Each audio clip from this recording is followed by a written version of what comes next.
southbound, I've been hellbound, riding on the midnight train. Going too fast now, think I ought to slow down, standing in the pouring rain. What's going on, y'all? This is Tristan and Tony with the One Hell of a Life Outdoor Podcast. What's going on, Dad? What is going on, y'all? It's a beautiful Sunday, and we got a great guest on here today. Not only a good friend of ours, but we've got one hell of an incredible lady on here, and I'm telling y'all, all you got to do is just scroll through her social media, and you're going to be like, dude, I'm not living. I'm not living yet. So I want to introduce, we got Charlamain Caycedo. She goes by Char. How you doing today, Char? Hey, guys. But, Char, she is a spear fisherman. She's a diver. She's a hunter. She's an offshore fisherman. She is a lot of things, and we're going to dig down into this for you guys today. And I think by the time we get done with this podcast, you guys are going to be like, holy shit. Yeah. One thing I'll say about Char is, like, if there was a good influence that you could point to in the like women's outdoor space, it would definitely be her. And Char's not one that's like, look at me all the time or anything like that, like some of these girls you see on Instagram and all that crap just to get likes. Like, Char's like a legit, like, Char, you're a killer. Yeah, exactly. You let your actions speak louder than your words, which is awesome. So anyway, but give everybody just a little bit of background, who you are, what got you into the sport. Just kind of tell us a little story about Char up into where you are now. Sure, guys. So you're too nice with your words. I'm already blushing, so thank God you can't see me. But so first podcast, a little bit about me. So my name's Charlamain, as you all heard. My dad named me. It is my real name. He was a Steely Dan fan, as well as a little bit of a history buff. So as a kid, I hated Charlamain. Hated filling all those 10 Scantron bubbles for my first name. But now I appreciate it. So nickname as a kid, growing up was Char, but I go by Char, Charlamain. Charlie's my alter ego in the spearfishing world, so we'll go to that later. I grew up in a super small town, Kent City, Michigan. And if I could point to my hand right now, I'd point to my ring finger knuckle, because that's what us Michiganders do. It's north of Grand Rapids, about 45 minutes, population town less than 1,000. I grew up, we had a 4-way stop in my town. So just to give you kind of premise, very rural. My high school, I graduated with 73 of us. Wow. We all knew each other by name.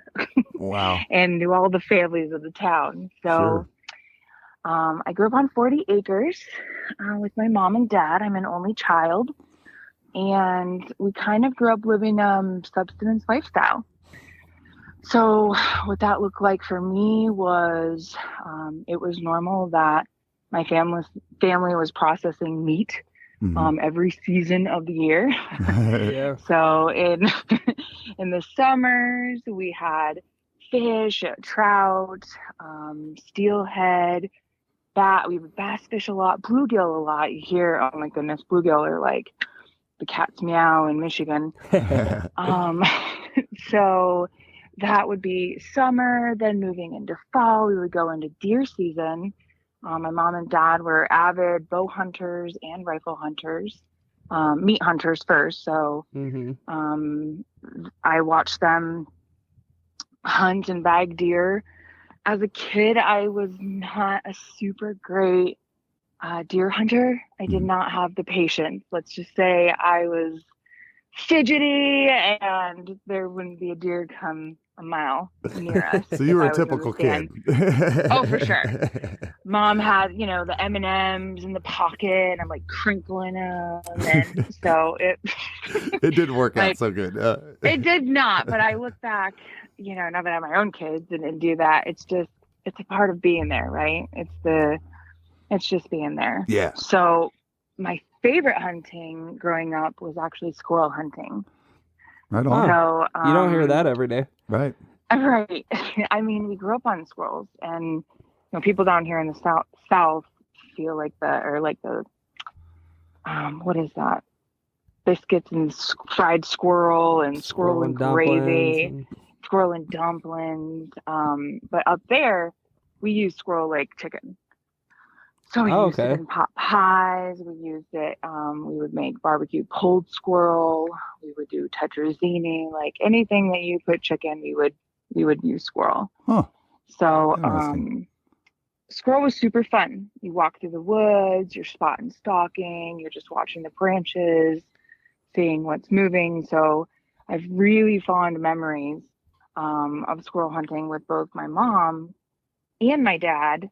And funny enough, actually, even to this day, the only thing I have mounted is a squirrel from when I was 12 years old, which is in our hunting game room. I didn't know that's where that squirrel came from. Now I know.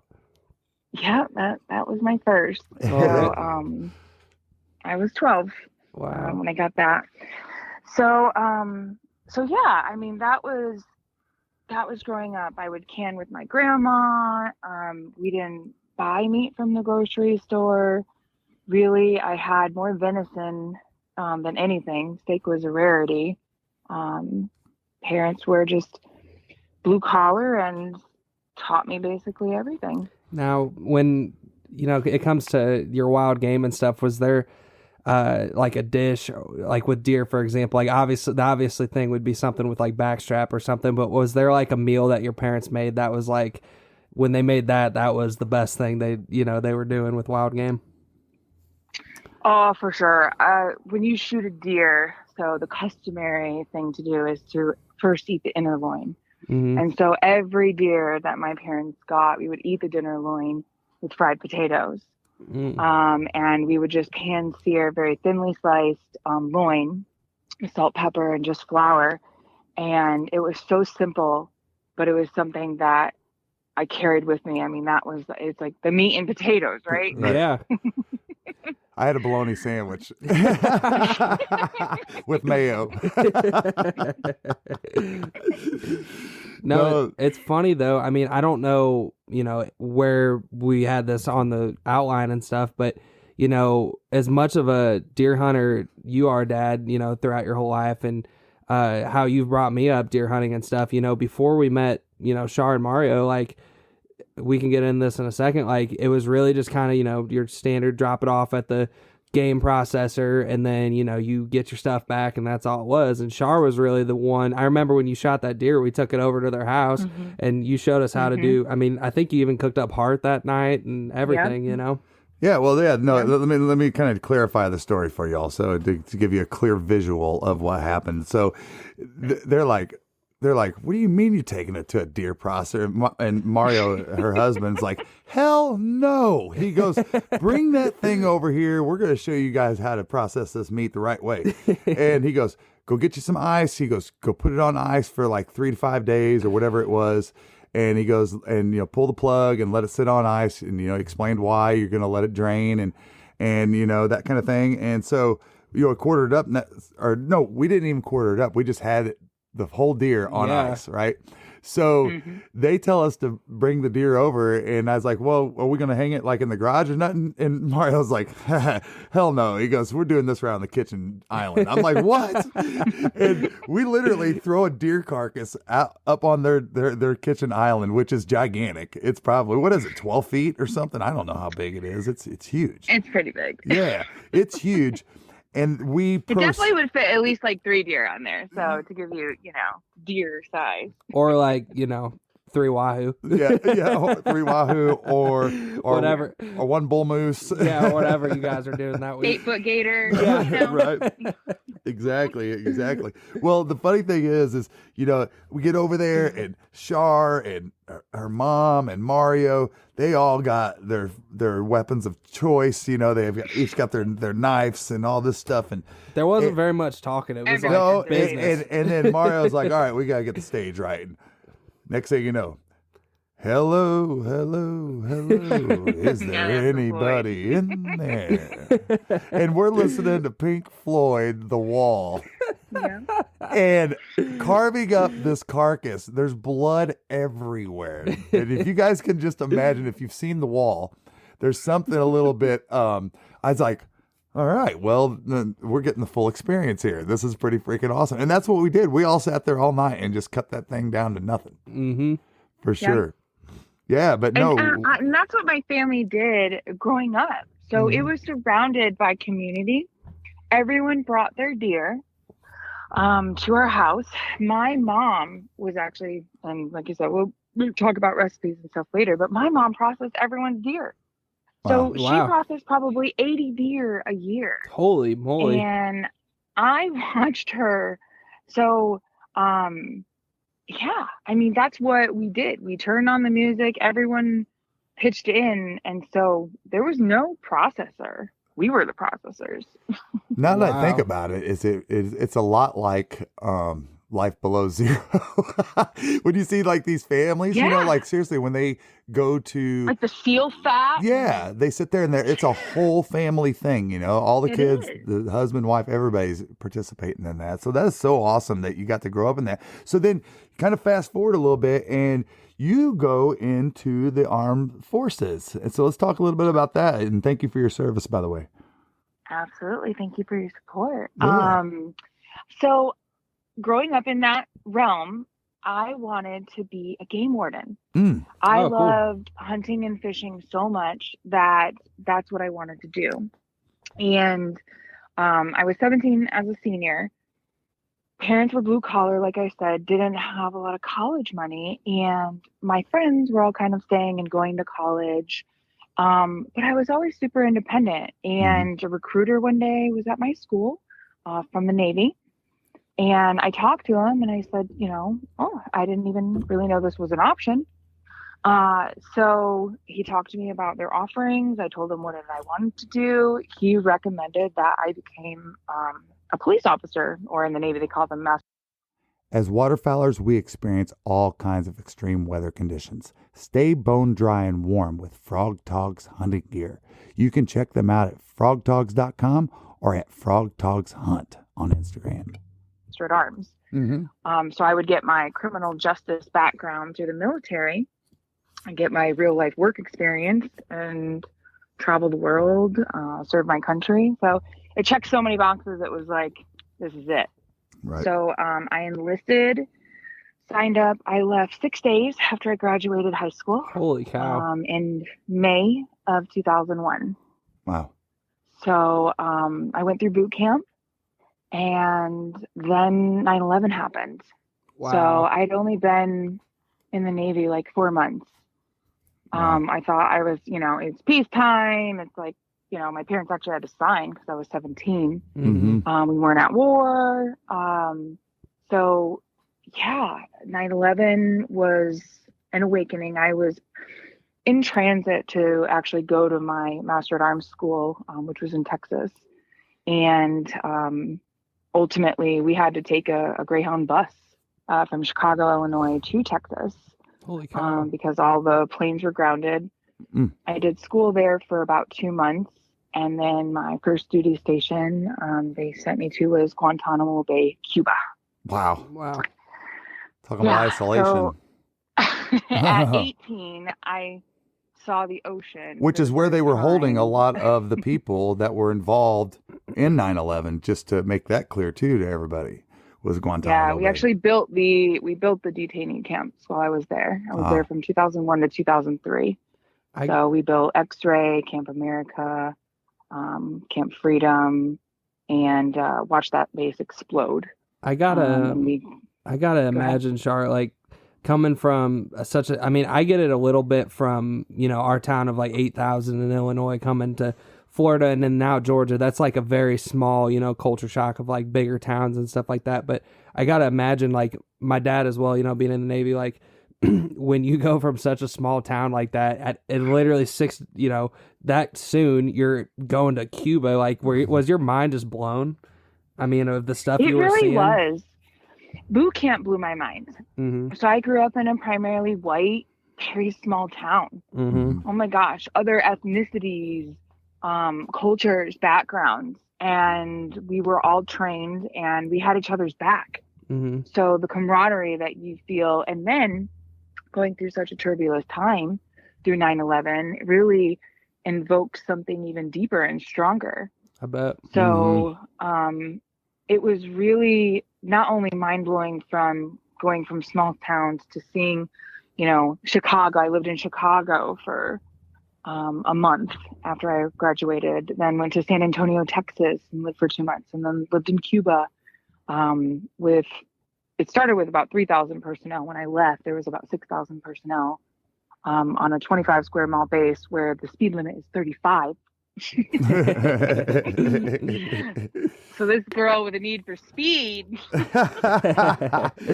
Yeah, let's be clear that she could probably jump on the NASCAR tour right now.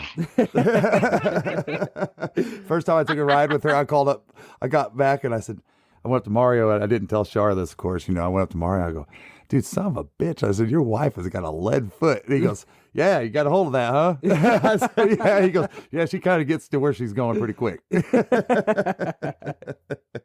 And she drove well. She was a good driver. So Offensive to defensive, okay? So both my grandfathers were race car drivers, and we'll just leave that There you go. All right. So, let's just kind of talk about some of this amazing, crazy. Some people would say, I wouldn't even say crazy. I say crazy from the standpoint of it's amazing to me how much energy you have and how much you live life. And I just think that's one of the biggest reasons why we wanted to have you on the show today was to inspire others out there that, you can either sit on the couch and just watch life pass you by, or you can be somebody like Charlamain here. And as we get into this stuff, you guys are going to be mind blown. I mean, I see, and it's true for him or her and her husband. Quite honestly, these guys are just all over the place. But all right, so just to kind of break some of this down. Number one, you underwater spearfish. You're a certified scuba diver. You free dive. You hunt gators. You obviously hunt small game. Shoot the shit out of squirrels. We've now got you addicted to duck hunting the last few years. You're a deer hunter. You've killed turkeys. And we'll talk about an Osceola this year. You killed pigs. You go all over the country. And on top of that, you do all this offshore fishing. You're an amazing cook and a mom and a wife. And it's humbling to me. 20-year respiratory therapist. Yeah, and a veteran. And a veteran, so I mean, yeah. So, I mean, I just want to let you kind of run with some of this stuff, Char, and just, number one, I want to talk about the spearfishing first, all right? Yeah. So, I know, right. I remember, as obviously, because we're friends, we follow what you're doing all the time. We talk to you guys and stuff, so, but what kind of got you into it, and what have you spearfished, and tell us some of the stories about some of that stuff, because it's pretty wild.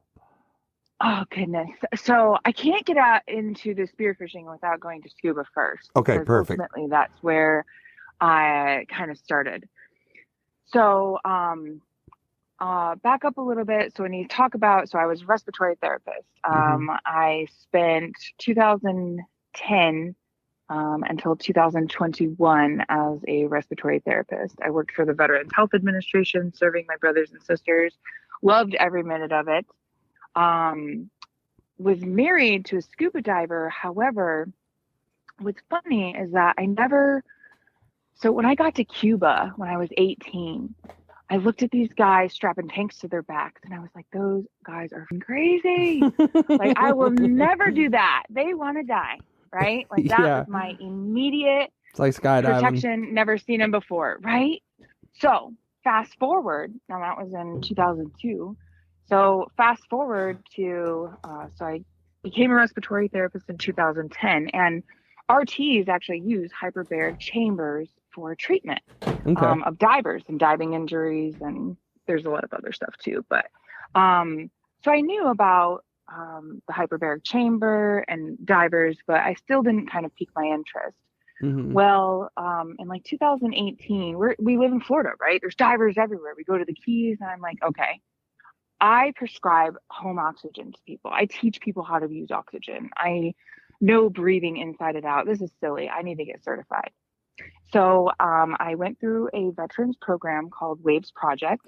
They Mm-hmm. certified me in October of 2020, myself and Darian, my oldest son, who's 18 now. And I fell in love. Holy shit. I was missing a whole world. I felt like the Little Mermaid. I was in more magical than an aquarium tank. And you remember as a kid just watching all those fish in there. I mean, now you're next to them. Mm-hmm. And I was just enamored.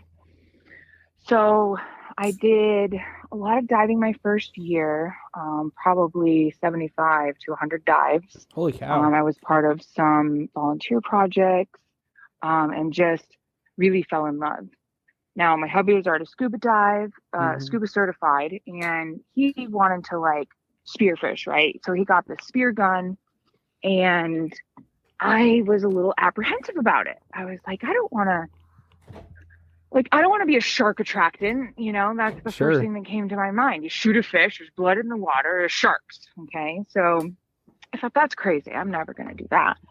All right. So fast forward a year later, I take a freediving course, my freediving level 1 course, that just kind of fell into place. And I was like, this sounds interesting. Like, I want to know how to hold my breath, and being a RT, that just the science behind it, I knew exactly what was going on. So I felt like I'd be good at it.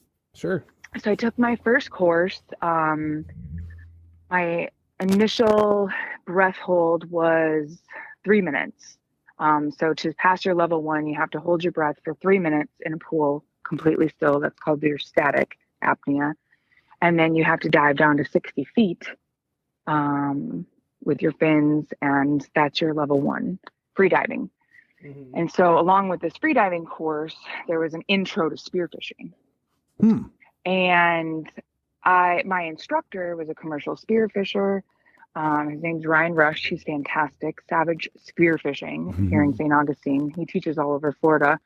But he taught me not only all of the physics, everything behind, he made it safe.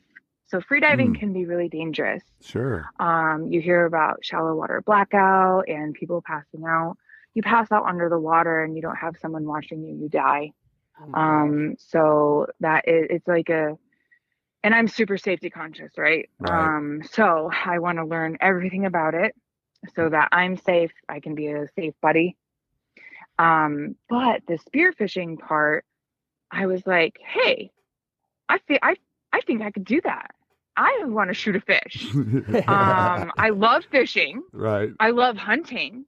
Yep. And it's hunting fish under the water. Yeah. So, and I didn't feel like it was cheating, Right. because I kind of had this preconceived like thought in my head that like scuba's cheating. Like you're down there, right? You're blowing bubbles, they're there. There's the grouper. Yeah.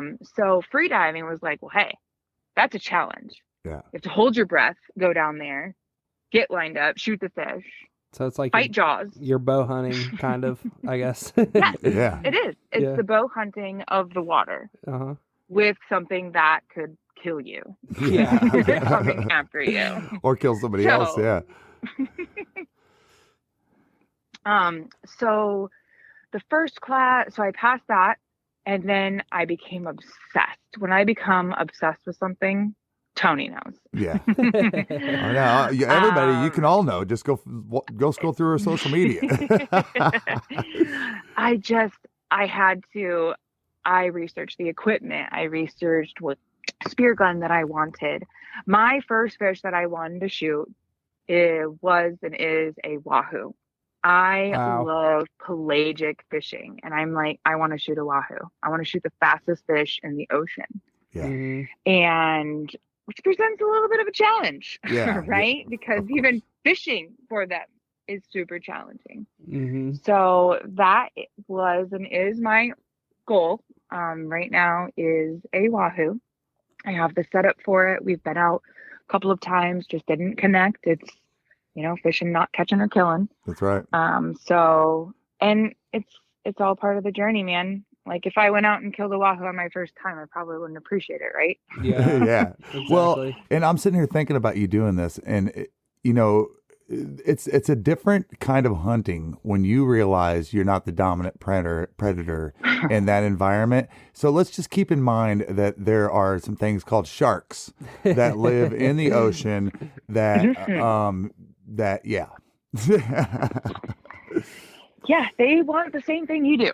Right. They're bigger and have really sharp teeth. Now, when So, when ahead. you target these wahoo, I mean, because I know when you fish for them, right, you got to go like 50 plus miles out, right? Or Yeah, definitely. You're going to blue water. So here in St. Augustine, offshore to get to the ledge and where the Gulf Stream is roughly about 50 miles offshore. So is that? I mean, is that? This might be a dumb question, but is that the same? I mean, you got to go out there to spearfish them too, I guess. So you want to be where they're at. Yeah. So you're looking for those, the temperatures that they like. You're looking for the structure that they like, and ultimately, instead of chugging lures along at like 18 knots, what you're doing is you're going to the areas that you feel they'll be, and you're chumming out there. You're Okay. bringing them to you. So that helps. So you're just floating along. That actually would have been like a better question because that's like when I in my head I think of like spearfishing, I think of like Coral reef. a coral reef, and obviously out there it's like a few 100 feet deep. Pelagics, exactly. You're just hunting those pelagics only like that top, 100 feet of water. So the mahi, the tuna, the wahoo, the sailfish, the marlin, like all of those pelagics, they are in that pretty much that top. So no, I wasn't diving down deep. When you're doing wahoo, you're taking shorter dives in the 20-foot range and just kind of hanging out. Now I got a question for you. Now, at what point, and can this change with your training, I guess you would say, what's like the max depth that you start? Because I know like I've tried to dive deep before and my ears start to pop and hurt and things like that. Now, when you free dive, is that something that you tend to expand? Do you want coffee that doesn't suck? Get the Duck. Dirty Duck coffee is made specifically for the waterfowl enthusiast. Enjoy flavors like Morning Wood, Dark Dynasty, Cinnamon Teal Snickerdoodle, and First Flight to unlock the flavor that you'll enjoy in the blind for years to come. Our friends at Dirty Duck Coffee Company are now offering all Zero Duck 30 followers a 15% discount when you use code ZeroDuck15 on your next order. And does your body, can it take on more, or is there like truly like a limit of pressure? There really isn't a limit of pressure. So because what you're doing when you take a breath and you're holding your breath, when you free dive, you are equalizing basically the entire time. So as soon as we start diving, as soon as I dive, my hand goes immediately onto my nose, where that's how I equalize.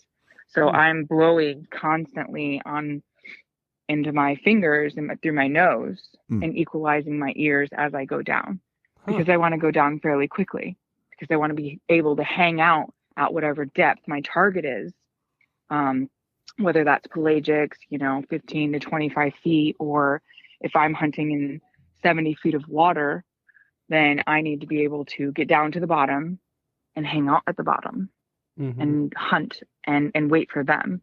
So if you go after fish, they're more skittish. But if you're hunting on the bottom or reefs or, structure, then you just go down and be as still as possible and stealthy. Wow. Wow. That's just such a mind blowing like world. Even like I'm just picturing it in my head. You know, that's crazy. Now didn't you go spearfishing, or you or Mario did? I thought for some lionfish.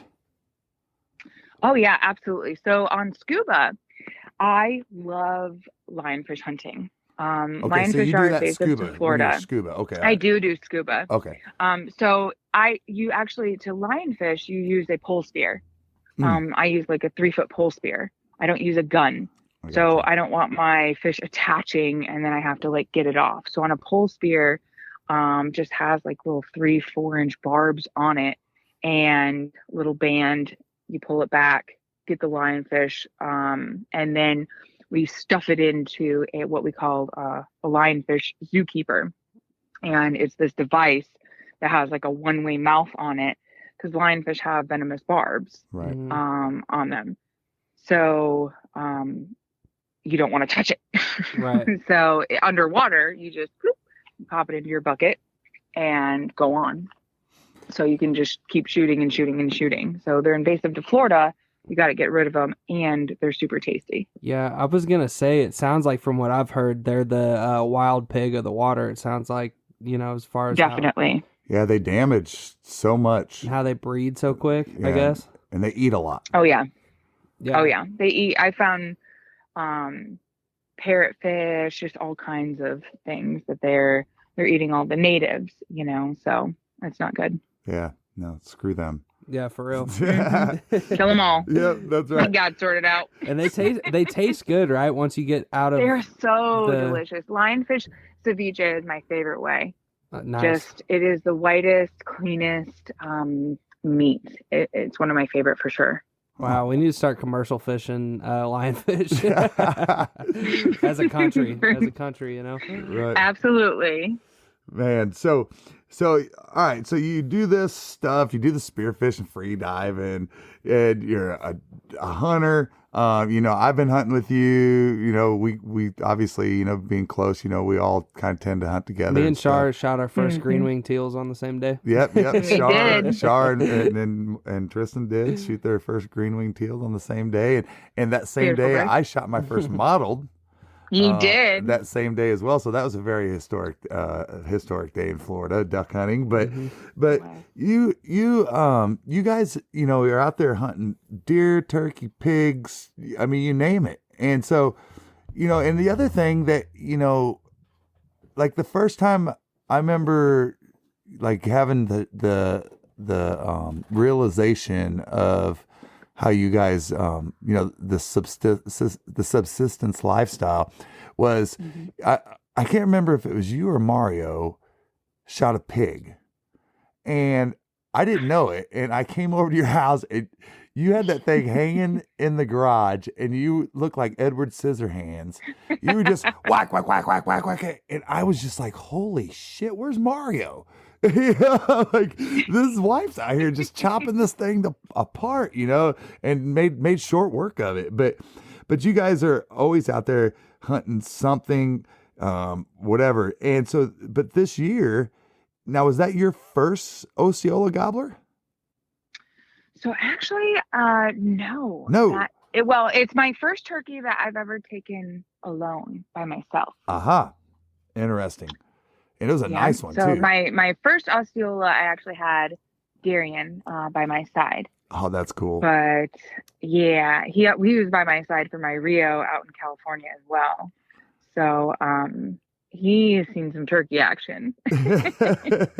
So what out of all these things, like what's your favorite thing to do? I mean, is it fishing? Is it hunting? Do you have a favorite that you tend to love more than the other, or does that just seem to always change? Because, you know, undoubtedly it just seems like, you know, I mean, you and Mario were swimming in the freaking aquarium here in Atlanta, you know. I mean, what is it? I mean, you guys are always finding other new things or getting into new stuff, but what's kind of like your go-to, your favorite thing to do? Well, so I can't really I'm going to do on land and then water. Okay, fair enough. I can't, yeah. So on land, it is turkeys by far. Turkeys. So turkeys have I have very fond memories. It was my dad's favorite. My dad used to turkey call in the basement of our house. I feel like I could call turkeys with just my voice. And now I lost my dad in 2016. So even more so, my hunting is very connected with him. Yeah. Mm-hmm. And this year, I always carry him with me. So I wear his hat, which is funny. It's a Duck Dynasty hat with a hole in it. I wonder why that happened. Yep. Yep. So you know. Yep. So I have made it a point to bring that out with me, and I actually shot my first deer with a bow, my crossbow with that hat on. And most recently, I took him in the stand with me this year for turkey, and was able to bag my own turkey myself the way that I wanted to. And I felt really, really connected to him.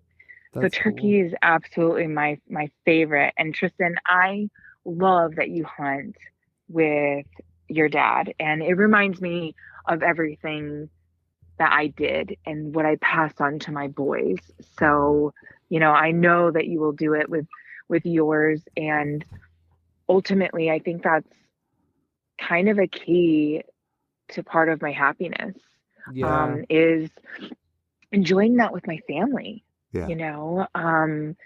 Those memories mean more to me than anything. So I love it. I love what you guys do. It reminds me so much, and I know you guys just took a turkey together. Yeah. Yeah. We say, well, I've been saying to everybody it's Tristan's first turkey, but then I also say that it's our first turkey. It really does. Well, to touch on what you were saying, like, it is one of those things I'd always try to like not take for granted, because you talk to people and stuff, and like, man, like there's so many people I know that even my age that hunt and their dad doesn't hunt, or I mean their dad's still alive, just never took an interest in the hunting or whatever it may be. And so I definitely always try to, and I got a buddy my age too that has lost his dad at a young age and enjoyed fishing with his dad. So I always try to like be thankful for that, for sure, to touch on that. And then the turkey thing though, I mean it really did feel like a group turkey, like a team turkey. It's always been almost like team turkey. Yeah, like we Dude, I was having a freaking heart attack. I mean, you guys, we've talked about it already, I guess, and I don't want to beat a dead horse here, but I was having to control my breathing because I wasn't looking up. He made me stop filming because we were just like, all right, we really don't care. The goal right now is that we've been hunting this turkey hard. We finally got out here before him and beat him at his game, and it's a public land Georgia turkey, and basically it doesn't get any tougher than that. And we're like, we're just not leaving anything to chance. And so I'm ducked below the windows, even though the windows you can't see through them, but I'm still like ducked below the windows, and I got my face mask on, and Tristan's got the gun up, and I'm sitting there just going, hold your shit together, dude. I was like, just keep breathing in through your nose, out through your mouth, because if he sees you nervous, it's going to make him nervous. And it was such a patience game. Yeah. And the thing that makes me feel like it was kind of a team turkey too is like, obviously we're going out there and hunting it together, but the first time we had the opportunity at it and it busted us on that decoy, I'm sure Mario probably told you about that if we didn't, but we both shot at that turkey and missed. And so like there's an opportunity where we both missed, you know, and then you went out the next day because I had something going on, I couldn't go, and then it didn't come through that day. And then, so it's like the night before you could have very well got it that day, and then the day after wouldn't happen, Right. So well, the night before I go out there and somebody was parked in the spot, and I was like, that's what I'm talking about, that night. Yeah. I was like, dude, this is the first time somebody's been parked here in the afternoon. I'm like, damn. So I go out to the field just real quick, and there's a decoy out in the middle of the field. So I kept staring at it, and I told Mario or Tristan and Cade, I was like, gosh dang it. I go, this guy's got this freaking, he's got a gobbler decoy out there, dude. And I go, it's just, one of those upright standard gobblers. And I'm just sitting there looking at it, and I'm just sick about it. I'm just like, gosh dang it, this guy beat me, and now he's on our spot. He probably heard us shoot the other day, all this stuff. And I decided to take a second look back after like 5 minutes. This thing did not move. And I saw it put its head down. And I go, oh, shit. And long story short, it walked out the back of the field, but I knew exactly where he was going to walk. So we just studied this bird and never busted it. And it paid off in the end, and he did the same shit when he came out. He would stand out there in the field for 3, 4, 5 minutes, and not move, not twitch a muscle. Yeah. And I swear he was just sitting there scanning the area and said, yeah, I'm not in no hurry. If I take 5 steps and it's not okay, I'll just turn around and go back the way I came. Yeah. Much. I mean, he was like, I swear. Turkeys are so, and that's the thing, like, the past few years of hunting turkeys in Florida, being busted, I have done low crawls of like 100 yards to get close to turkeys. I've done them with Darien. I've thought they were going to come out in one spot. They did another, and I got impatient. One year, I think I shot at 3 turkeys. And that was a really sad year for me because I did not have patience.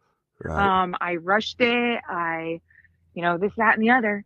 But this year we did have a blind set up, and my intention was, I parked pretty far off. I didn't want them to get skewed by the truck. And this is a lease that we have down here in St. Augustine. It's like 5,000 acres. And what kind of environment is this that you guys are hunting, like specifically? So we've got planted pines, like lots of pines. It's a logging property. So they come in and they cut areas. So we have members of the group, and everyone kind of picks their own area and marks it off.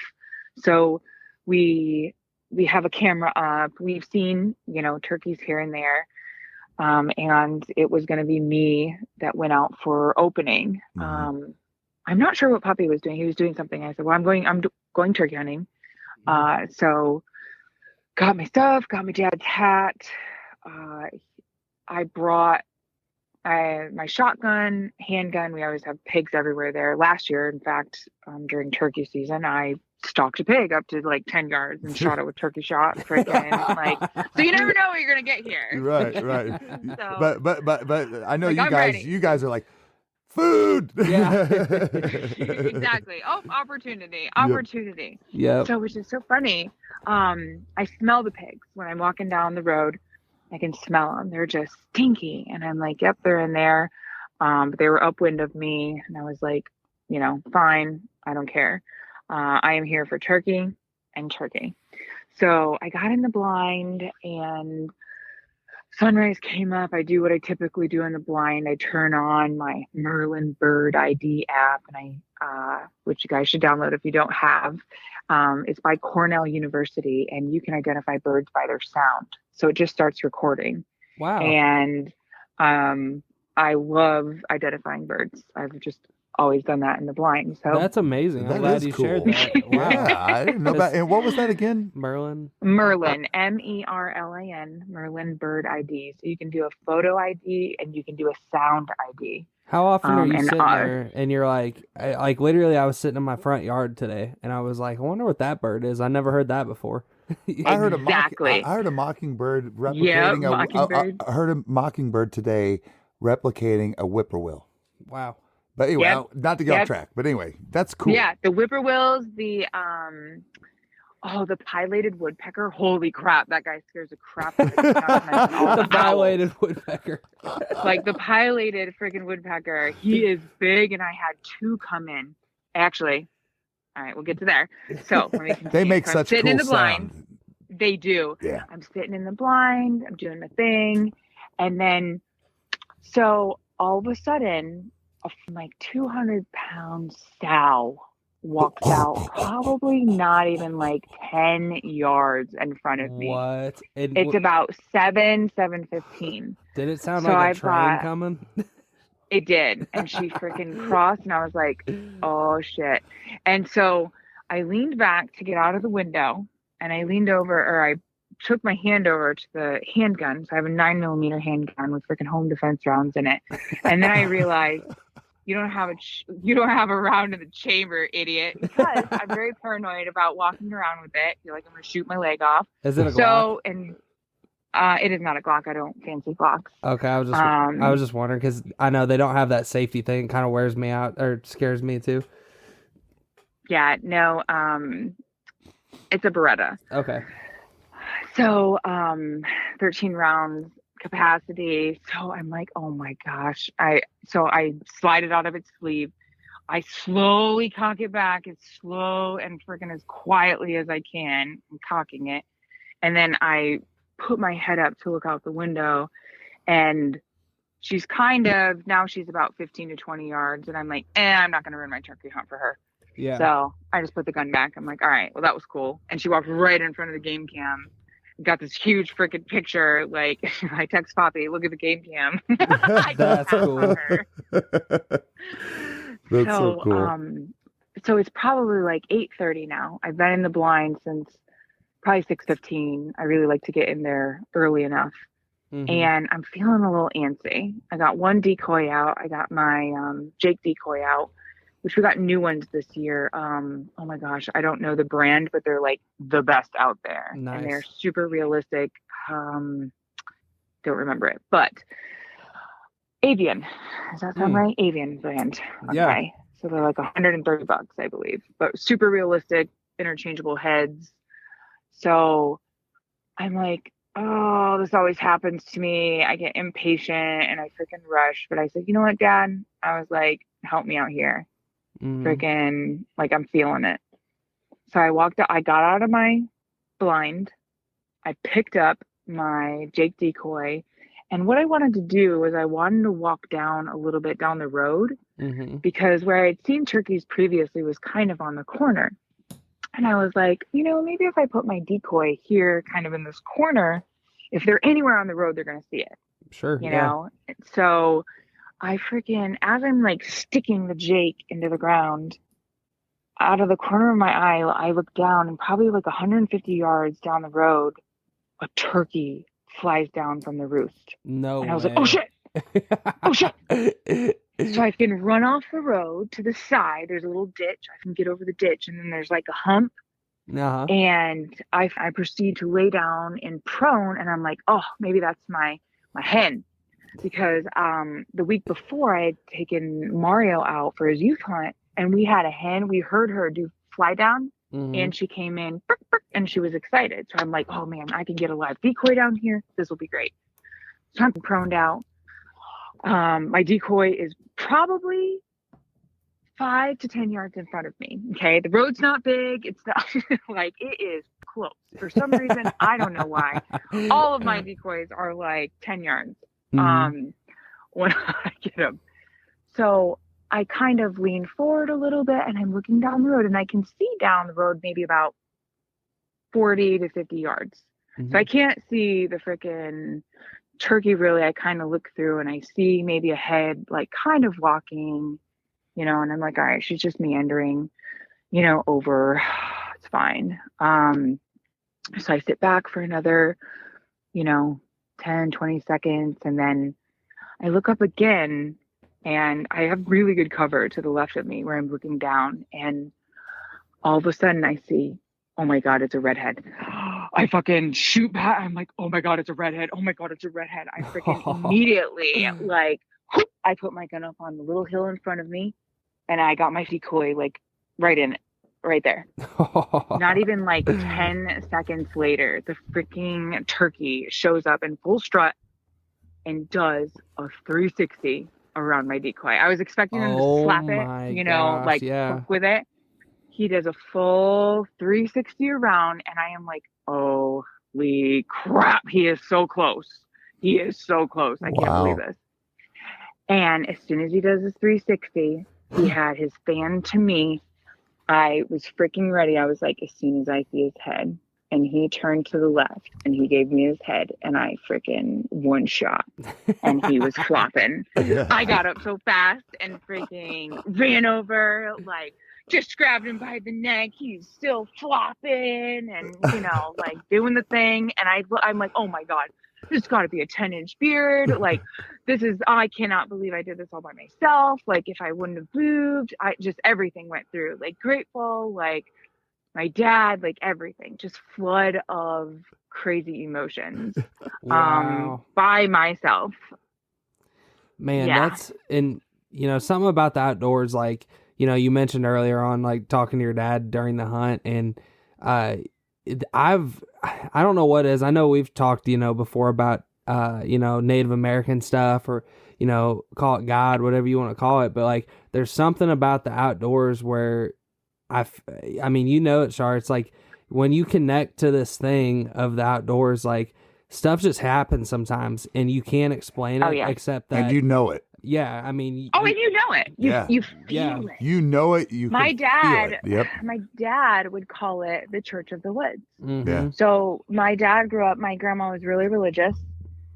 She brought me to church, and they're Catholic. So, and my dad was kind of the black sheep. Mm-hmm. He believed in the Native American way. He believed. He had a medicine man as a friend, and my grandma would always ask him, "Have you found a church yet?" Mm-hmm. And he said, "Ma, I go to Church of the Woods." And that stuck with me, right? Because it's that time where I get to connect with my creator, and where I get to see the beauty and slow down and get that peace. Mm-hmm. And not to mention, like, you know, that's where I feel closest to my dad, is in the woods and in the blind, because we share those memories, and those are so meaningful to him. And they're meaningful to me. That's right. Yeah. And you can't make that stuff up. I mean, when, you know, it happens like that, it's just like you look back and you're like, wow, talk about meant to be. Yeah. Wow. So exactly. I had some divine assistance on that one, I think. Man. So what did you do once, okay, you know, getting into your hunter-gatherer side, or, you know, your cooking side of things, what did you do with the turkey after, you know, you take us through, I guess, because I was just talking to you the other day about the turkey we shot, you know, texting you all these things about, hey, what do I do with this, blah, blah, blah, blah, blah. You know, walk us through somebody, you know, let's say this. Walk us through, you know, for somebody who's never shot a turkey before, what you do after you harvest the turkey to prepare it to eat. Got it. So, of course, I had to like come home and do a photo shoot, because I was out there by myself doing selfies with my turkey. Hell yeah! And Damn right. I'm like the phone's on the ground. I don't have a tripod. It was rough, but I got what I needed. I brought the turkey. We only live about 10-15 minutes away from the property, so I would say in a turkey's case, you do want to get it cleaned as soon as possible. So for me, on a wild turkey, I utilize the entire turkey. Mm-hmm. So I know some people only like pull the skin off, they'll cut the breast off, and then they'll throw the carcass. And I believe that that's wasteful. Mm-hmm. There's so much meat on a turkey that you can use. It's viable and delicious, and you took a life, right? You should have the respect to do. I start with the feathers. So I'll get home. I will start plucking it. So I start with kind of the breast area, grab handfuls. I actually look up a YouTube video and I send it to you, Tristan. I like Steven Ranella. He's from Michigan. He's a really great guy, meat eater. He's done a lot for the sport, and I really respect him. So I pull up a Steven Ranella video just to, you know, make sure I'm doing what I'm doing right. But I pluck the turkey. I will cut the legs off. So from the joints, the knee joints, I will take those off. Pluck. I did find out about the sponge on the wild turkey. So that's kind of a debatable topic, whether or not you use the sponge. But you do, I'd say just, you know, pull up a video, watch it. I can't really walk you Sure. guys. So I've got, after you pluck it, you want to gut it and get the crop out. So after you chop the head off, chop the feet off, I chop the wings off, and it has no feathers. At that point, I will get the crop out, and then I will cut around its butthole. Then reach all the way around. Yep. Not puncture that. Just like a deer. And then just reach up, grab the esophagus and trachea, and just pull out. Pull all the guts out. It's quick and easy. Some people use the gizzard. I typically don't use poultry organs for ourselves. I will take liver and heart. I'll use it for Lily, for the dog. Oh, nice. So, but I mean, it's very healthy and full of nutrients and vitamins and stuff. And then from that point, I will, depending on when I'm going to cook it, I always brine my wild turkeys. So there's a ton of brine recipes. Alton Brown's got some great brine recipes, but whatever you're using, from orange peels to maybe some cider, you've got your salt, you've got your sugar, your spices, your peppercorns, your bay leaves, aromatics in there. And brining is a 12 to 24 hour process typically. So the night before I'm cooking my turkey, I'll put it in the brine and ice water in a cooler, let it sit overnight. And then the next day we're going to prepare it to feast. So I'll rinse the turkey and dry it. This past one, I used a turkey bag. I typically haven't used a turkey bag, but on this turkey, I actually kind of cut a bit of the skin off. I did cut the sponge out. And so it didn't have a lot of, fat. It kind of creeped up onto the breast where that fat came off. And I was like, maybe to keep it a little moist, I'll use a oven bag. So I personally put it in an oven bag. Other years, I've wrapped it in bacon, stuck it on the smoker, put it in the infrared cooker, oilless cooker. So I've tried it many ways. One thing with our turkey, I say our turkey now.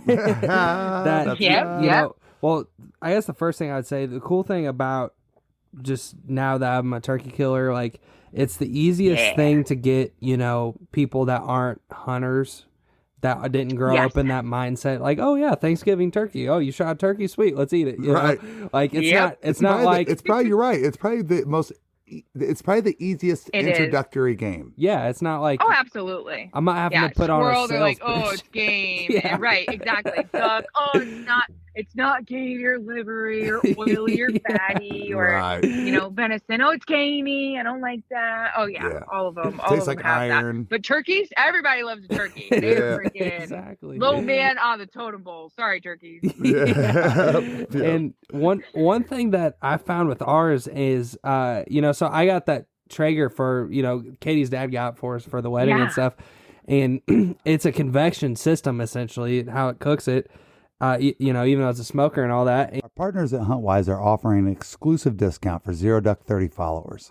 As an elite member, some of the features you'll immediately gain access to are Huntcast, Windcast, peak kill times, property lines, owner information and phone lookup, 250 map layers, unlimited offline maps, 3D maps, social media, and on top of it all, save up to 50% on some of the top hunting brands in the industry.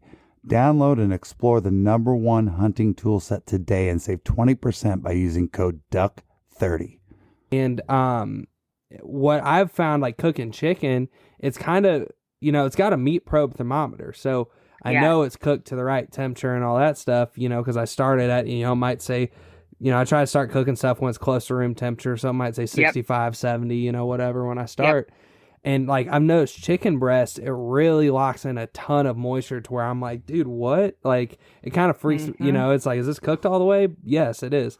But with turkey, the turkey was actually really moist to the point that like a couple of people were like, kind of like, did you cook this all the way? And I'm like, yeah, bro, I cooked it for 7 hours. And I started it, when it said 70 degrees or whatever. And then, it was 165 when I took it off. But I just thought that was really interesting how, because turkey, is traditionally more dry, like, and you said, you mentioned you put it in a oven bag, but I don't know if it's just that convection system that keeps a lot of moisture in or what. I don't know. Yeah. It does too. Yeah. Man. We use our Traeger and have and it does lock it in. Yeah. The infrared, I have this like Charlamain infrared that also kind of if you put like a butterball with freaking all that skin and all that, you probably couldn't tell the difference between that and deep frying it. Wow. So cow. It is a crispy skin. That's what I do love about that. I mean, I love me a good deep fried turkey, but I'm not trying to, spend $100 in peanut oil to fry one. Right. Like, holy crap. Yeah. So no, we're definitely hooked on this whole turkey thing. And, oh yeah. And so I understand, and here's the thing, we haven't even had one come up and go, in our face yet, so. Oh yeah. Yeah. So we haven't even, I think there's only been one time actually, Drew and I were out scouting in Florida one year and we heard one, it just threw out a couple yelps and all of a sudden we heard one, we were like, and it never got any closer. How fast they get tight-lipped though.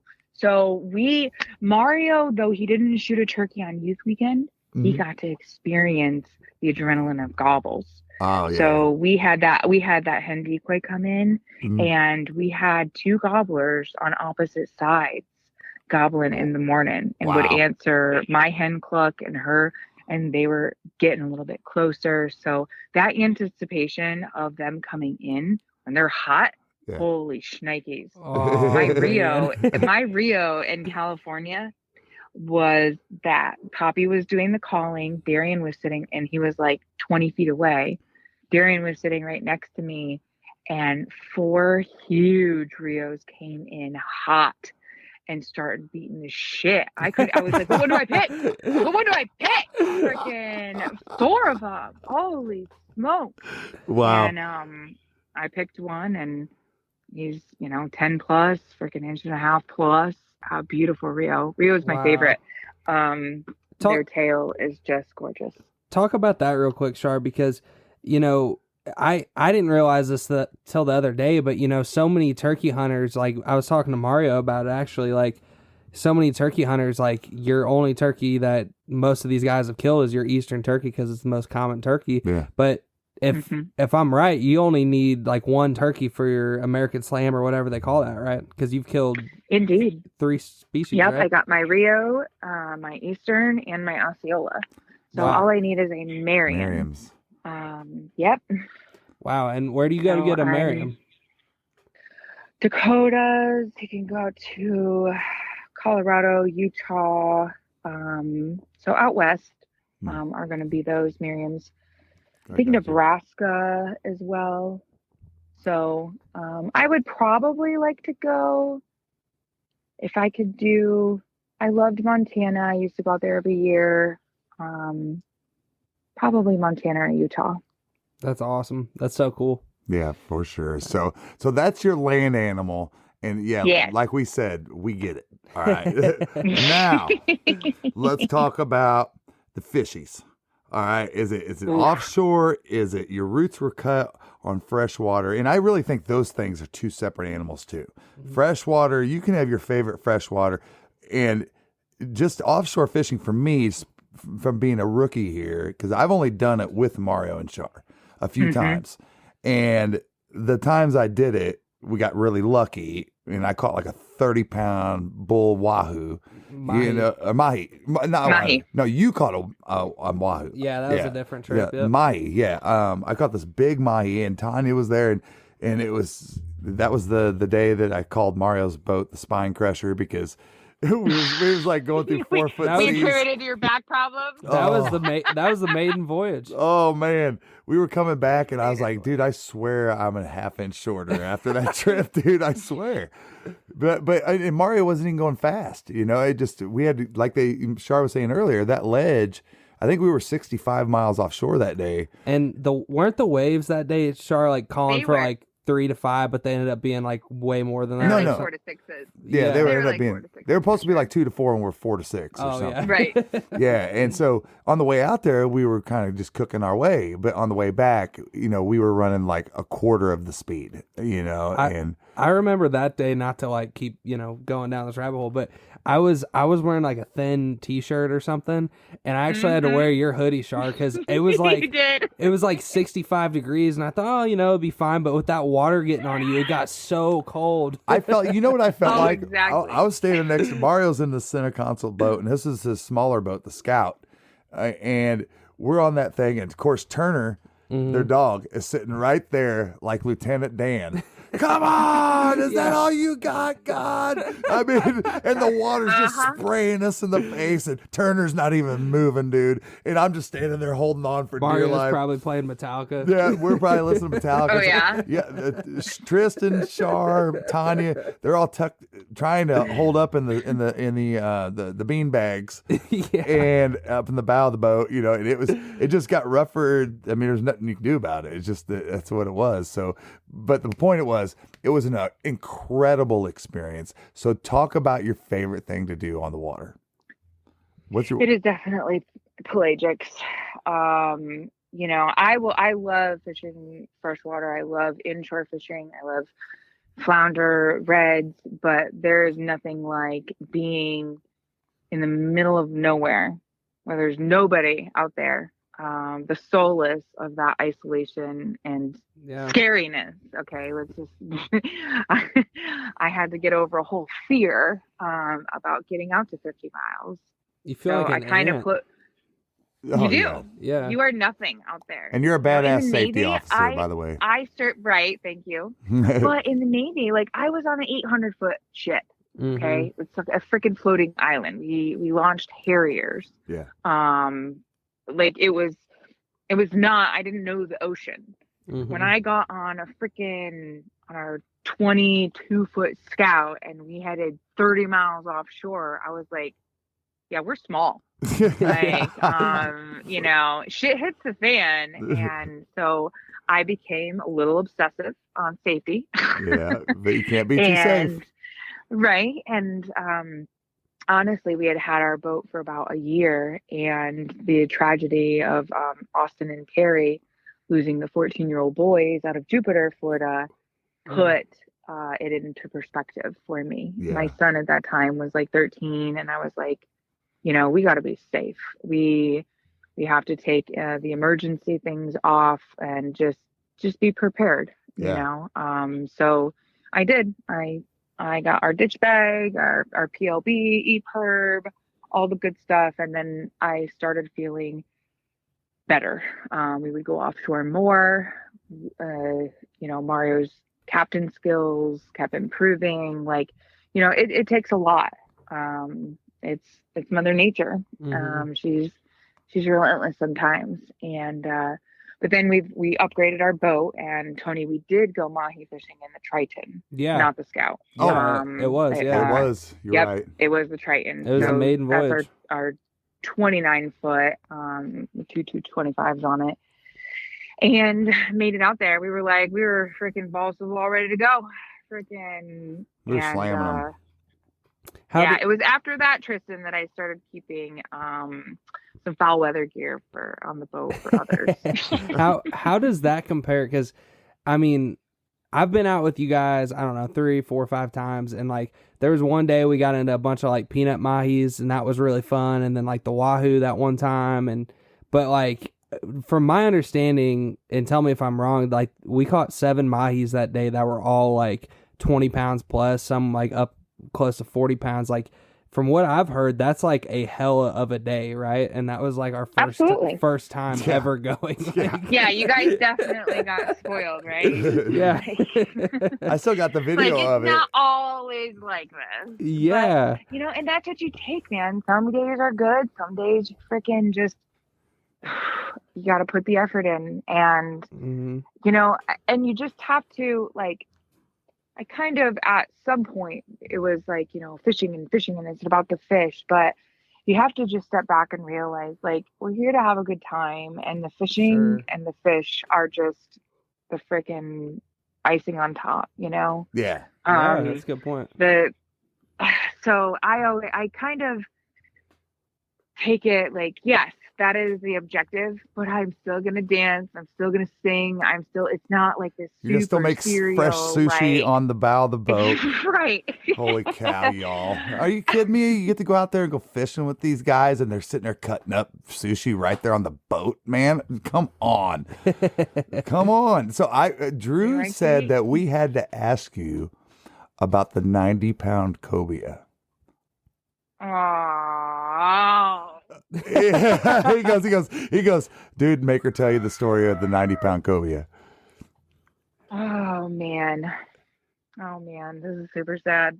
My saddest fishing. Well, you story. don't have to talk about it if you don't want to. I will talk about it. All right. So, initially when we started fishing, I was using just all kinds of rods, and I couldn't pull grouper up. They would always get rocked up. I have shoulder issues from the military, and I have very weak shoulders, and so anyways, I ended up getting a rod that is freaking awesome, and it's a Shimano Talica 2-speed.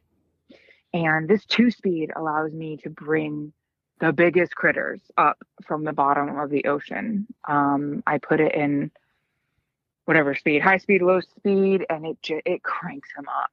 And I'm not able to kind of use my shoulders, so I will use what I call like a boat assist. And so I kind of lean my rod on the boat, and I'm, getting this fish up. Mm-hmm. So I can pull some really big freaking fish up. And I've pulled up 40, 50-pound amberjacks with this thing. I've pulled up 10-foot nurse sharks with this thing. Like, it can hold some weight to it.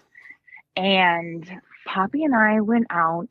It was me, him, and another friend of ours. And we were in an area where we called Scarface. And Scarface, I caught this 10-foot nurse shark with this huge scar on his face twice in a row. Wow. Freaking on my rod. Not this day, but this is how we named this spot Scarface.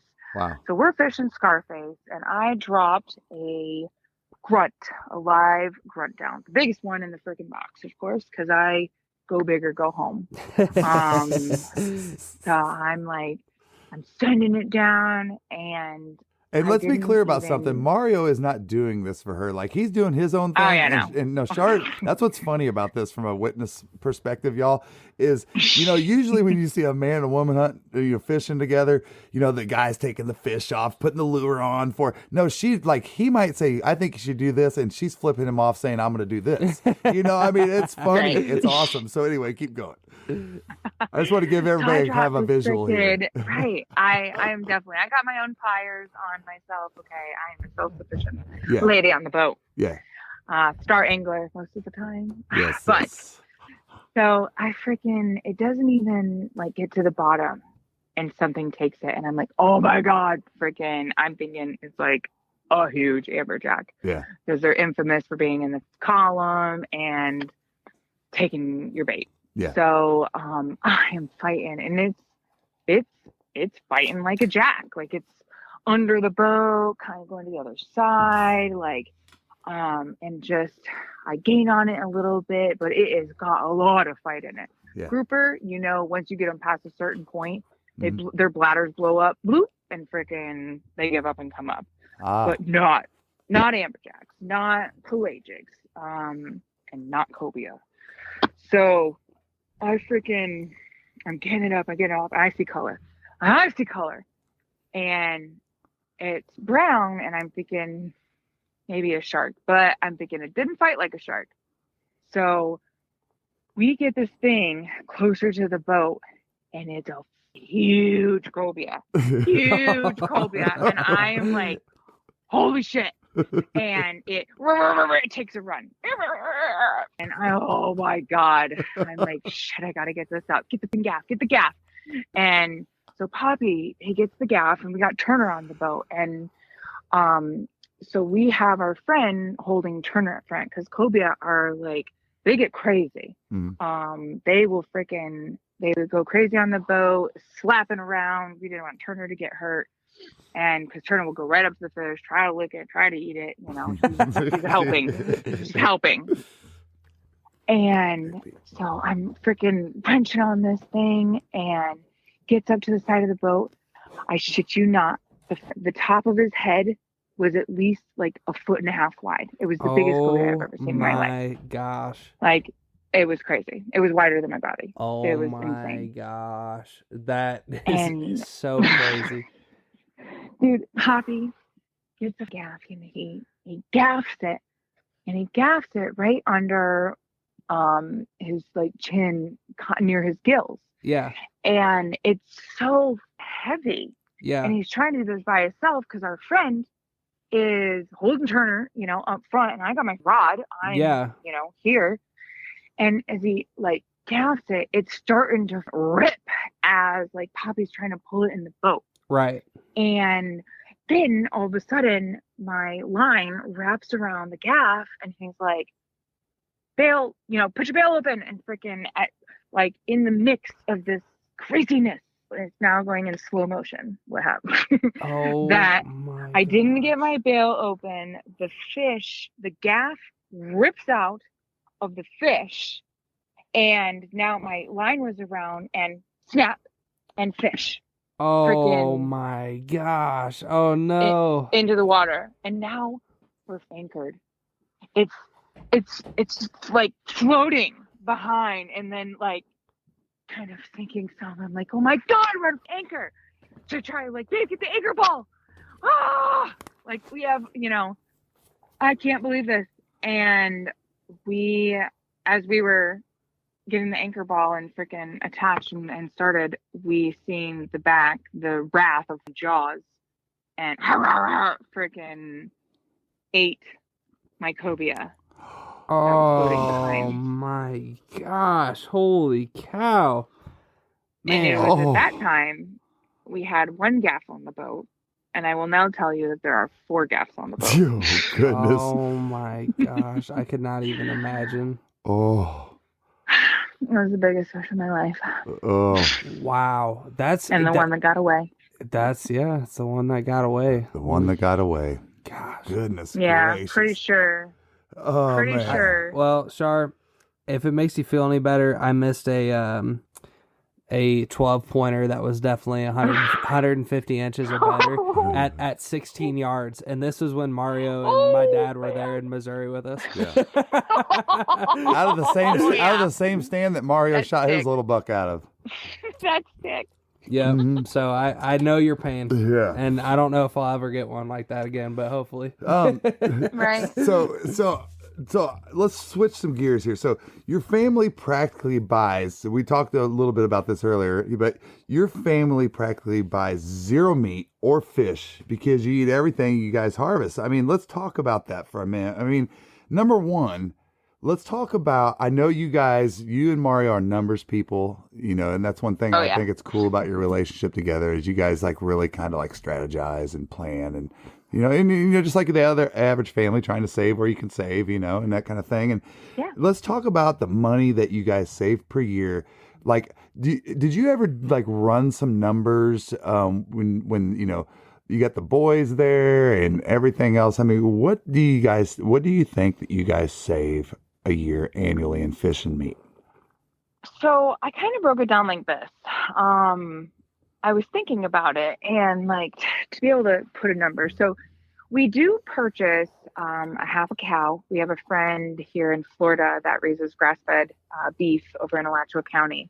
And so we do purchase half a cow from him. That's roughly anywhere from $1,000 to $1,500, and we're paying probably at that point $5-6 a pound on that grass-fed meat. Wow. But recently, like, I go into the grocery store and I check it out, right? Like, sometimes, so the only thing that I do buy from the grocery store is boneless, skinless, organic chicken thighs. Mm-hmm. So I actually tried to raise my own chickens once for harvest, and realized at that time that I am a hunter, not a farmer. Fair enough. I had a terrible time raising and whacking my own chickens. So I do purchase chickens, but fish, absolutely not. Do not. That is something we definitely don't. All of the venison that we have, along with the pork, we have a ton of duck, we have quail, we have geese in the fridge, and that's still currently. So I typically really like to use my meat within a year. A year or two and a year and a half. We vacuum seal everything, prepare it really well. Mm-hmm. But if I were to guess, so you go into the grocery store and you're going to feed a family of 4, 3 big boys and myself. And when you buy a nice piece of meat, you're probably spending $20 to $30 is what the prices that I've seen. Mm-hmm. So if you do some basic calculations and you say, well, 4 to 5 times a week we'll, have some meat. I mean, that equates to at least $100 a week. So if you did 400 a month, you're close to $5,000 right there a year in meat that people would purchase. Wow. So now I pay $1,000 for, and that's my meat beef, that you but have no idea else, where it came from. Essentially. Absolutely not. And that's commercially farmed meat, unhappy animals living in freaking disgusting conditions. Like, I hate commercial farming. I really, really, really do. I mean, I understand that, we are meat eaters, but I'm a meat eater that gathers my own meat. So I don't, I really respect vegans. I really respect vegetarians. I honestly respect everyone's kind of way of life. Yeah. I've had a lot of people kind of say, well, I could never do that. I could never kill an animal. And I say, well, you do eat meat. And they're like, yeah, well, I eat meat. I respect that, but I know where my meat comes from. Right. I know that it was living a happy, healthy life prior to me taking it. Yeah. And then I'm really grateful. So it gave itself to me. Savings alone, like, exactly. Every fish that I pull on board, you can ask anyone that rides around. I say, thank you for your sacrifice. Well, you can't argue. I mean, God says right in the Bible that He provides these animals for man.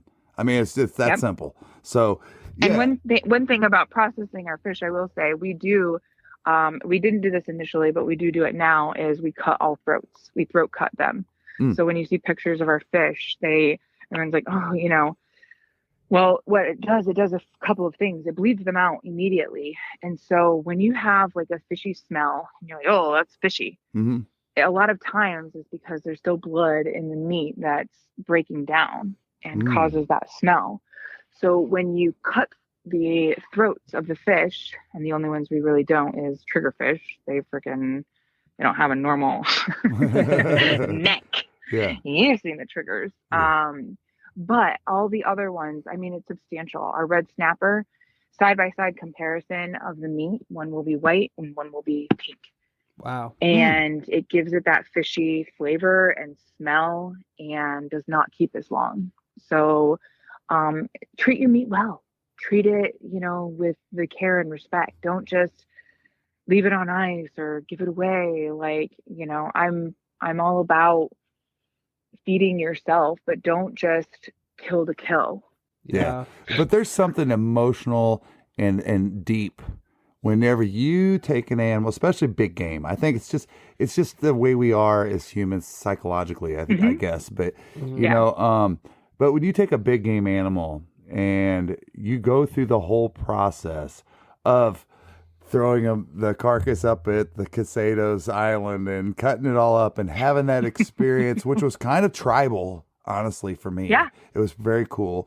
And you go through this whole experience and then you're sitting there tasting it and eating this food. There's something spiritual about the whole process. Yeah. Yeah. It feeds your soul. Yeah. One thing I would say about that is like as I've got older, I've got like, naturally more connected to like the animals that I harvest and that kind of thing. And I feel like the older I get, the more that like you're like you were saying, Char, you say thank you to the fish, for your sacrifice and that kind of thing. The older I get, the more I like. It's not like you're extremely excited to harvest that animal, and like in that moment you're so excited. But like I think you should have to, if you're going to eat something, you should have to feel what it's like to take a life, at least once in your life, to have some respect for what you're doing, you know? And there's been times where certain situations have gone on with deer where, just be blunt, I've spine shot a deer before and then I had to follow up with another shot. And I'm sitting there thinking like, holy cow, that just rattled my brain, I didn't really like how that went down. But those experiences, like you should have to like have a idea of, how these things happen when you get your meat, No, but I think you go through those things as a hunter, especially, wounding an animal is part of hunting. I mean, you try to avoid it as much as humanly possible, especially, us being raised as bow hunters, that it's just kind of a natural thing. You wait for your best shot, that kind of thing, and Tristan and I were kind of cursing ourselves for taking that shot at that turkey a couple weeks ago, but, you don't know what you don't know. I don't know what I don't know, but I thought, I shouldn't have treated it any different than I do deer hunting. What I mean? But I got anxious, and it's what happens to new people and stuff. So, wounding is part of it. But, the biggest thing is if you wound an animal, and I don't mean to like get sidetracked on this, but I think it's an important point to make about this, because if you wound an animal, and I think a lot of us as duck hunters, game bird hunters, squirrel hunters, small game hunters, we don't treat it with enough respect like you do, say, a deer. Yeah. When it comes, I mean, I do, and I do, Tristan. Yeah. I'm psycho. Like many times have you guys been like, Dad, come on. Yeah, like that's way too overboard trying to look for that duck. Oh, that too. Yeah. But that comes from my deer hunting, the way I was raised and stuff. And it blows my mind. It's still true today. I can't tell you, there's probably over 100 deer that I retrieved for people that had given up. And people I never even met. I just ran into them in the woods and they're like, we're blood trailing deer, we can't find it, and we're getting ready to give up. And I'm like, no, we're not. Yeah. And that kind of thing. But the point I'm making with this, I think sometimes we lose track with the smaller game animals that, you shoot a duck, bam, falls over there, 100 yards or whatever, if you're in the timber or something. And Tristan and I, we've got it on video of us retrieving that wood duck that one time. Yeah, he shot a wood duck and we found it 150 yards from where he but 90% of the hunters would not have went and looked for that duck. Yeah. They would have been, it's a duck. Yeah. You know what I mean? So anyway, I just wanted to make that point where we're kind of like... I have seen, and, just being in the last couple of years, in that where I've hunted with very seasoned old school hunters, and I've been a new hunter myself, and I've also been with a gung-ho crew.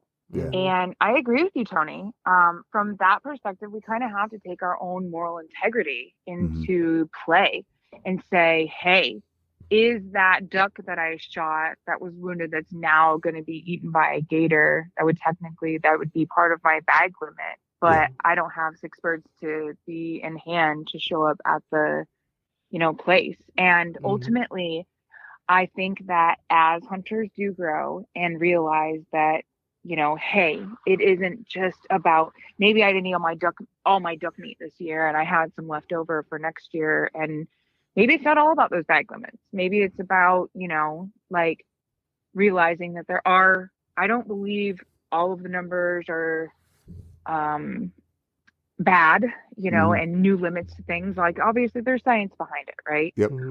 Why we have limits and what birds are limited to. So, but I find myself too, There's been ample times where it's a loss, but I come back with a stringer full. So Mhm. I think it's, each person's responsibility to go, to take that look. Yeah. Sure. Yep. Hmm. Yep. And it even makes it more rewarding whenever you're like, dude, 90% of the people would not have done what we just did, Mhm. and Yeah. found this animal, and it's so rewarding. It just is. So I just wanted to make that Oh, point yeah. while we're on that, and especially It's talking about important. the spiritual part of it and all that stuff. So to jump into something else, and this is, you guys, I mean, if you're just tuning in, you're we've covered a lot of stuff with Char today, and man, on top of all of this, and this is why I kind of saved the best for last type of thing, is one of the things that anybody that is friends with you, Char, or family, knows how much time you donate to not only helping others but conservation, especially veterans.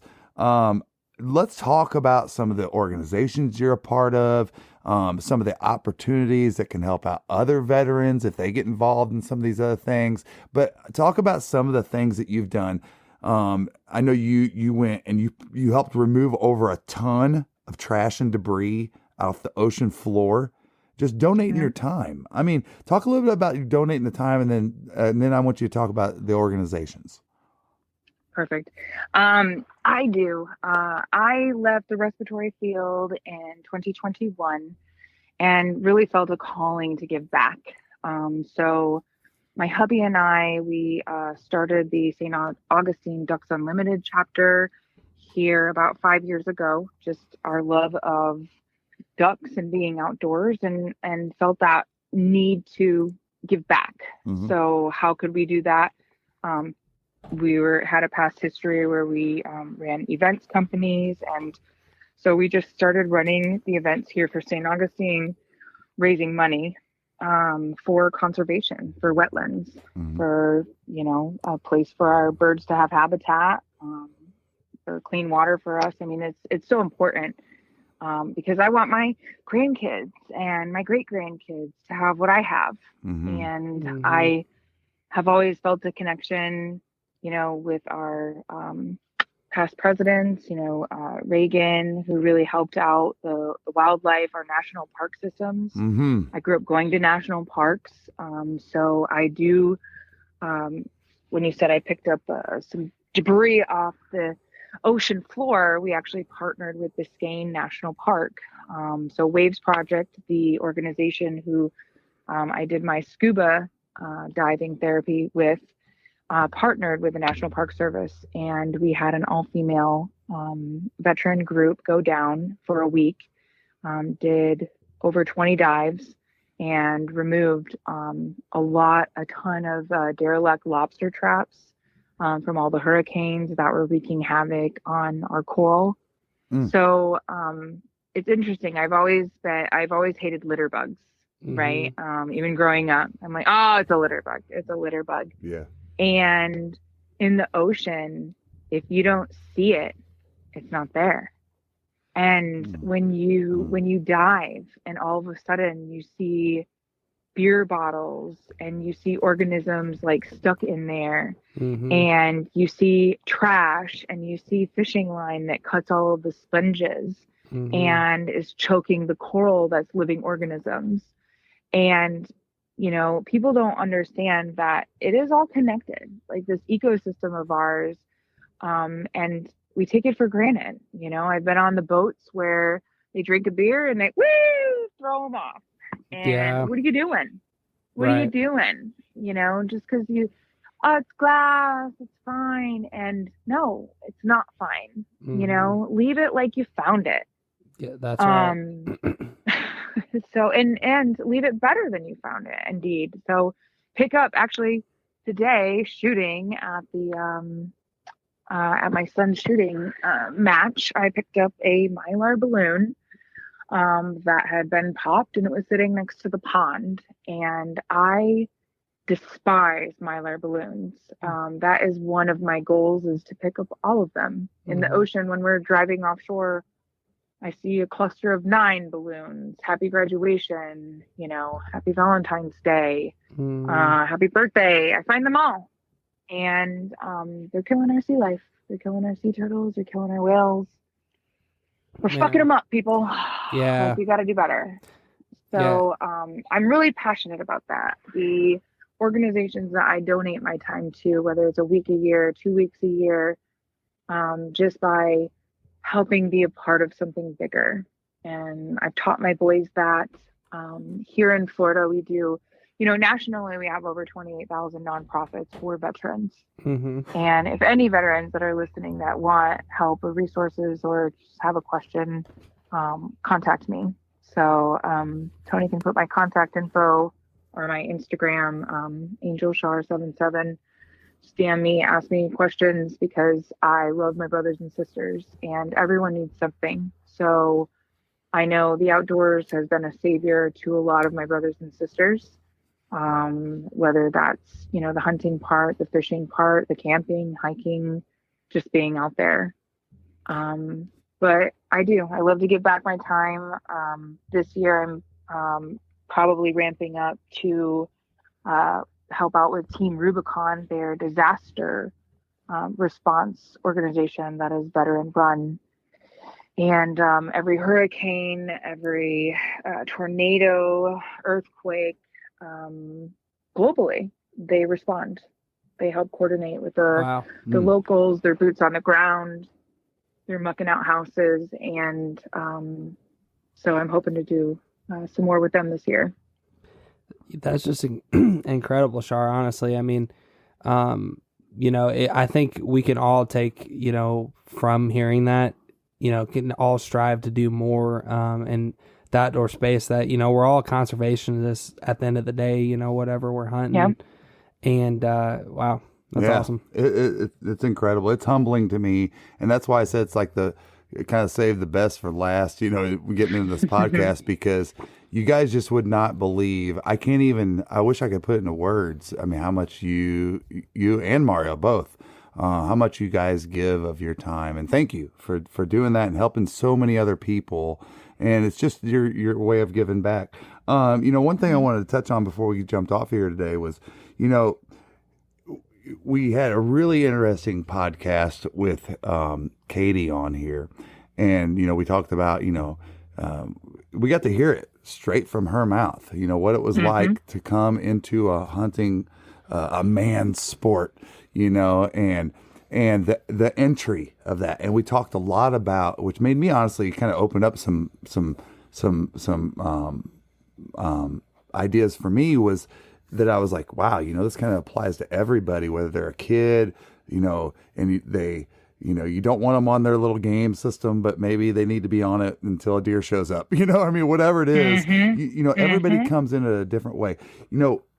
You have influenced so many people, and that's one of the main reasons why I wanted to have you on the podcast tonight, was because I think that there'll be a man or woman, but especially women, that will hear about what you do and just be totally inspired by it, and get them into the sport. But, from your perspective, what can men do a little bit better to make that entry level, instead of saying, hey, you want to go hunting?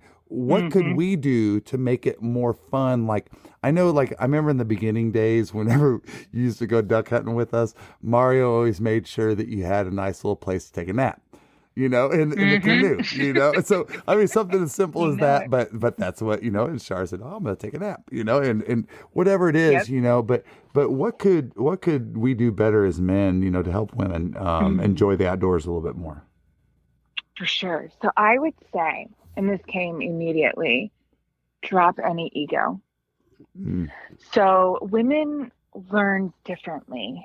And I can tell you, so I've been hunting a lot of times with all men.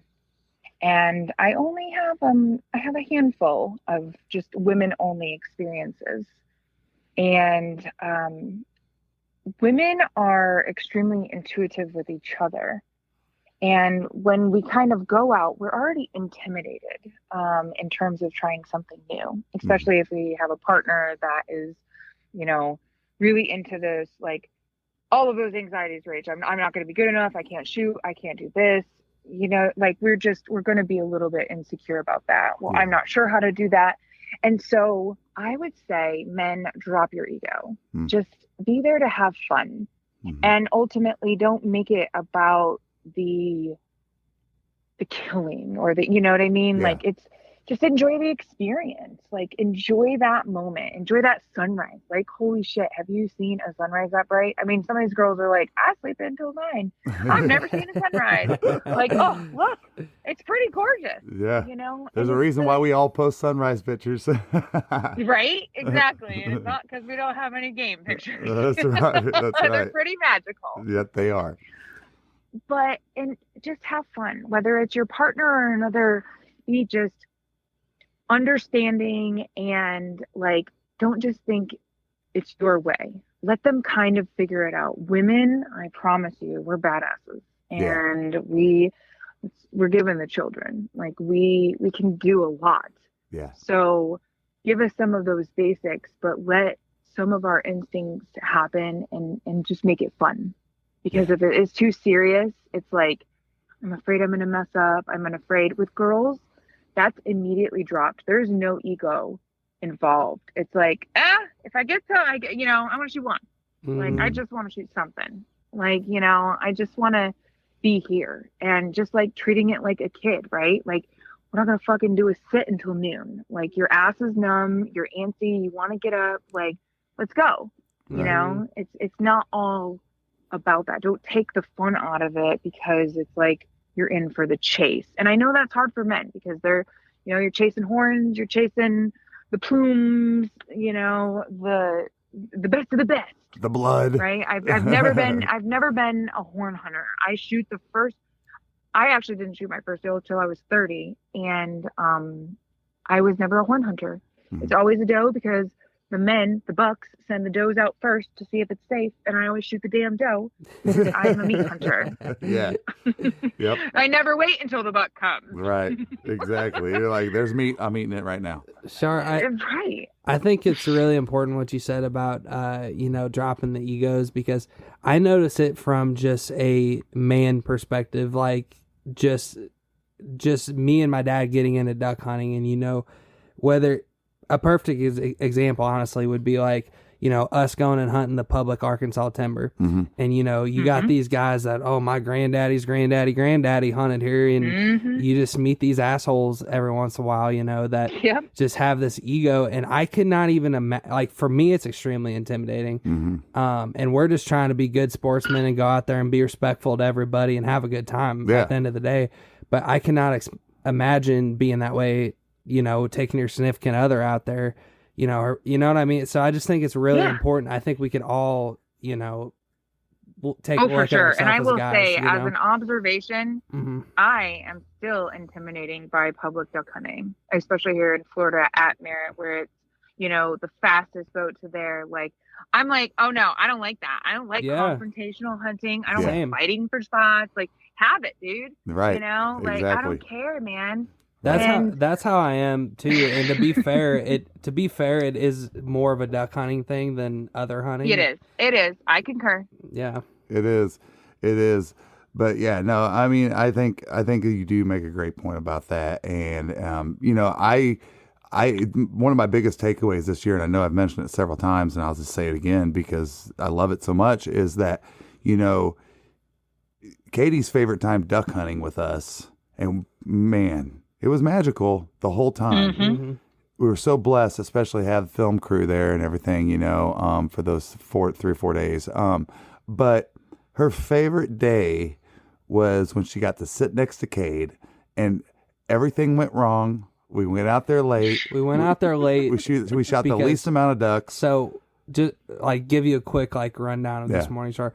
The side-by-side didn't work. We didn't get out there till 7:30. The sun's already up. Me and It's the same side-by-side that we parked on the trailer the night before and just shut it off. Yeah, and me and Cade drops me and Katie off. It's like, set up these decoys, and I'm like, all right, how do you want them? He's like, I don't care. Throw them out. Doesn't matter.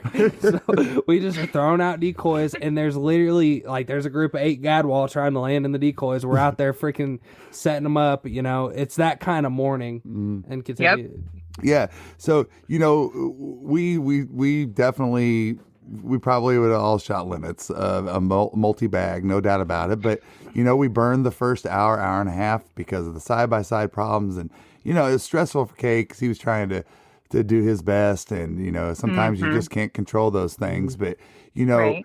and, with Katie sitting there new, every minute that you see somebody has to sit there and not do something makes me nervous because I'm like, I don't want them getting bored. I don't want them not having a good time, that kind of thing. And I'm thinking about that. And I know Tristan's thinking about that, and I'm stressed out. He's stressed out, and Katie's probably not at all, and we finally get out there, get everything set up. And it really was one of the funnest days that we had. And it was so relieving to me to hear her say that was the most fun she had the day that we killed the least amount of ducks. Everything went wrong and all this stuff, because it's like, you get it. Yeah. You get what it's all about. It's not just going out and killing. No, and it's everybody's experience is different, and it is about the experience, so many different people that I've had the opportunity to meet this past year, especially at Delta Thunder Outfitters. And, all these folks from different states coming in and everything. The one thing that I love the most is when you meet some new duck hunters that show up there, and they're like, dude, we're here for the experience. You know what I mean? And it starts with, yep, bush, but it starts off with a beer and some music and some cards or some barbecuing or whatever it is. And it's the fellowship and all that stuff. And it's so much of that with duck hunting is so communal. I do feel like it's an easier sport for women to get into. I've always said, hockey and baseball is way easier for women than football or something else, or UFC fighting, but it's definitely an easier sport, I think, for women to get into, instead of sticking them in a tree stand or a blind saying, sit there for a while, in terms of like ease. So I believe it is one of the funnest in terms of like, it is communal where you get to talk, you get to, experience. But I have found, I've been the Lady State Chairman for Ducks Unlimited the last 2 years in Florida, that women are there's a lot to duck hunting, right? Like, it's not just you sit up on a corn pile and you can sit there and shoot a deer that comes to it. Right. There's a lot, and you guys know that. You've learned this. Yeah. So it's a hard segue to get in as a woman if you don't have someone that that is a duck hunter. But there are some really great organizations out there that are changing that, I believe, for women. I think Her Wilderness Co. is a site that organizes all women hunts. So I would recommend that one. They have you can go halibut fishing in Alaska. You can go 4x4ing in Utah. You can shoot carp bow fishing here in Florida, gators, spear fishing, swan. They did swan hunting. If you got the permit or got drawn for a swan, they've done sandhill cranes. So I recommend Her Wilderness company. I haven't used one, but the reviews are fantastic. I've been wanting to go on a trip. I've been looking for it. And that's for someone that maybe doesn't have a significant other or boyfriend that's into hunting. Maybe they just want to go try it, but they're not sure. So Tony, I'll send you some of the links if you want to put them up in the podcast of different women organizations. I know a few hunts here in Florida, and then that program nationally that does it. And, that's for someone who's just, hey, I want to go turkey hunting. We got to get Katie on a turkey. Y'all got turkey now, and now we know. And that's like the easy thing, right? Like, I shoot a turkey. Like, I like turkey. Yeah. You know what? I just thought about this, and I can't believe it's the first time I thought about it when we're talking about women hunting, and that is my stepsister. And I want to give a shout out to Alec, her husband, because this is such a great example of making it easier for a woman to enjoy a sport. So my stepsister, the first time I went up to their farm, she's like, Alex, like, let me show you Heather's blind. I go in there. It was so cool. She had bookshelves all in it. And she had all of her books up there and her little knickknacks and this and that and all this stuff. And it was all girly looking and everything else. And I thought, man, I can't believe I hadn't talked about that before because, you know, girls, you can do that. You don't have to just go into this 2x4 blind that we have because that's good enough for us, you know. But if you want to go in there and decorate it, make it look pretty, maybe your and palette. all those things, and put pictures of you and the family and all these other little things, you can do that, you know, and make it your own. That's my point. Exactly. Is make it your own. So awesome stuff, Char. Man, thank you so much for spending time with us tonight. I mean, incredible. I love it. You know, I'm always such a huge fan of you. So where can everybody follow you, kind of your journey? I know you're on Instagram and Facebook. Yep, Instagram, AngelChar77. I've recently put a lot of my diving stuff on there, but I do have family stuff and gardening stuff, all just variety. It's never political. It is never anything serious. I am a very funny person, I think. You are funny because you know what? Before we get off here real quick, and you just made me think of this. What are you not allowed to do when you're at the dinner table at the Caycedo's house? Yes, right. No phone zone, bro. Yeah. Antisocial device. Oh, antisocial device. You will get called out. Device. Char will call you out and smack your hand. But anyway, Right, keep going. I'm sorry. I just thought about that. It is. Hey, I like to visit with my friends. You know, we got plenty of phone time for later, but I like to be with my people. That's right.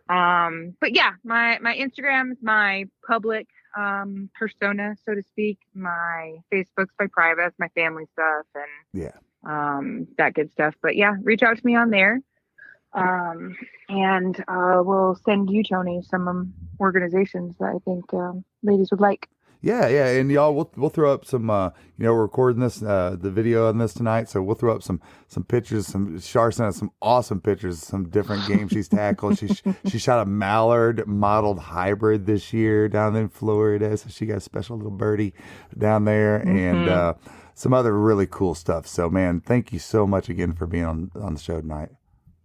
Thank you, guys. I had a blast. Yeah, thank you, Char, so much. And really, I mean, in a lot of ways, you've been just a great friend and role model to us, and you know, just ways that you've enriched our outdoor experience in a lot of ways, and we're thankful, you and Mario, so we're thankful to know you guys and have you as friends. So yep, thank you, and keep trucking down there with that Ducks Unlimited chapter. You guys are killing it.